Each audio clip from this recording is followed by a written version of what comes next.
Good morning. I-share ko din po sana sa inyo Good yung morning. testimony ko and truth na natutunan ko. Thank you po kay Lord na iniingatan niya po ako at pinaprovide ang aking pangangailangan sa school. At binigyan niya po ako ng katalinuhan at kalakasan at karunungan.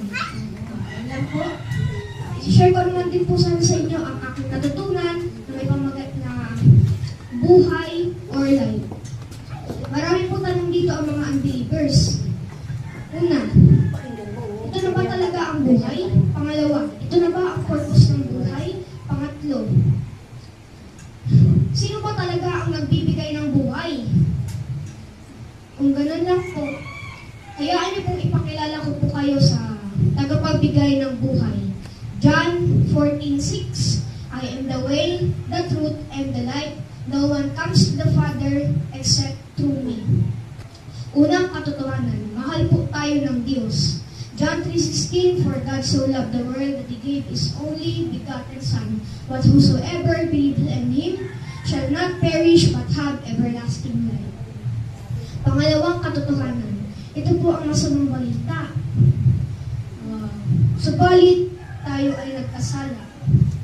Roma 3:23, lahat tayo ay nagkasala at walang umabot sa kalwalhatian ng Diyos. Roma 6:23, ang kabayaran ng kasalanan ay ang kamatayan.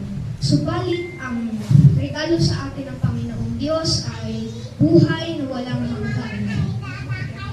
Dalawa po ang katotohanan ng kamatayan. Una, physical death.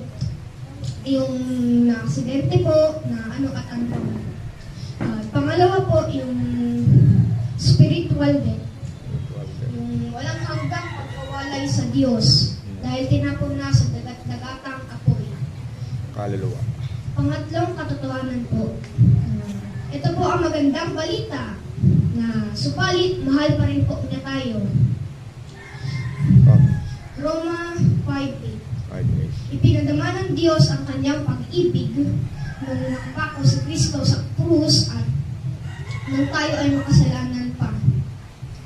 2,000 plus years ago na pinako si Jesus sa krus na karumal-dumal at nabuhay pagkalipas ng 3 araw upang sino mang sumampalataya sa Kanya ay bigyan ng buhay na walang hanggan. Ayun lang po. Thank you po.